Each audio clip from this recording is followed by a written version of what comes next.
Israel और फिलिस्तीन की जंग को लेकर जहां दुनिया दो भागों में बटी हुई है, तो वहीं भारत में भी कुछ ऐसा ही देखने को मिल रहा है।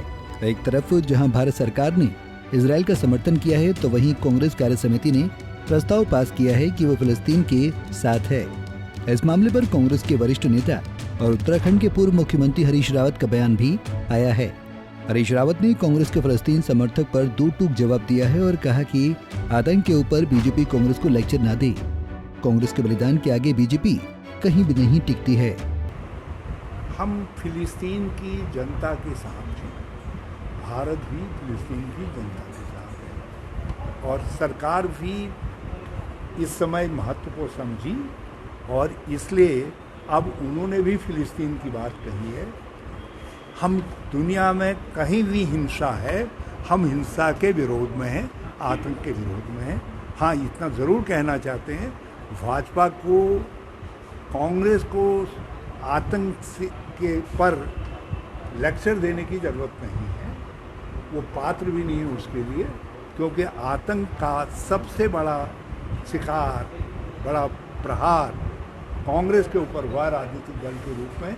हमने आतंकियों के हाथ में इंदिरा गांधी खोई, हमने राजीव गांधी खोए, सरदार भैंस सिंह खोए, विद्याचरण शुक्ला खोए, कर्मा खोए और 100 से ज़्यादा हमारे नेतागण जो है आतंकियों की गोली के शिकार हुए।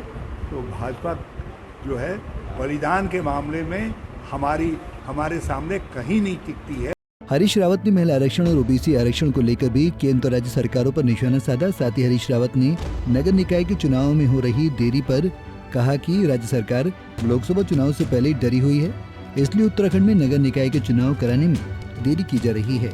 जो नगर पंचायत, नगर पालिकाओं में ओबीसी की सीटों का निर्धारण नहीं कर पा रहे हैं, तो वो कितने सक्षम हैं ये इस बात से, और कितने ओबीसी प्रेमी हैं इस बात से स्पष्ट हो जाता है। हम तत्काल नगर पालिका, नगर निगम आदि में चुनाव की मांग करते हैं और उसके लिए एजिटेट करेंगे। एक बात और हम कहना चाहते हैं, महिला आरक्षण 2024 में लागू होना चाहिए, इलेक्शन कमीशन को कह दिया जाना चाहिए और इलेक्शन कमीशन को ही ये दायित्व सौंप दिया जाना चाहिए कि उसमें जो आरक्षण है महिलाओं के लिए 33% का, उसमें ओबीसी की महिलाओं के लिए सब कैटेगरी कौन सी सीटें चयनित होंगी वो इलेक्शन कमीशन निर्धारित। हरिद्वार से सतीश गुजराल की रिपोर्ट।